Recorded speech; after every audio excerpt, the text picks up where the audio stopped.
ফেসবুকে ৫,০০০ ফ্রেন্ড, ইনস্টায় হাজারো ফলোয়ার, তবুও দিন শেষে বালিশে মাথা রাখলে বুকের ভেতরটা অদ্ভুত রকমের ফাঁকা লাগে, তাই না?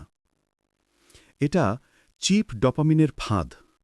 প্রতিটা লাইক আপনাকে ২ মিনিটের মেকি সুখ দেয়, আর ৫ মিনিট পর আপনাকে আরও তৃষ্ণার্ত করে তোলে।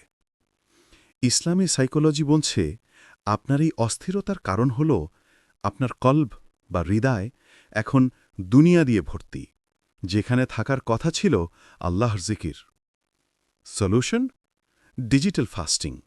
আজ থেকে মাগরিবের পর মাত্র ১ ঘণ্টা ফোন সম্পূর্ণ সুইচ অফ রাখুন, এবং এই সময়ে সস্তা ডোপামিনের বদলে রিয়েল কানেকশন খুঁজুন। জায়নামাজে বসে রবের সাথে কথা বলুন। বিশ্বাস করুন, সুখ ওই স্ক্রিনের নীল আলোতে নেই। আসল সুখ আছে সিজদার অন্ধকারে। আজ রাতে ১ ঘণ্টার জন্য ফোন অফ করতে পারবেন? চ্যালেঞ্জটা নিন।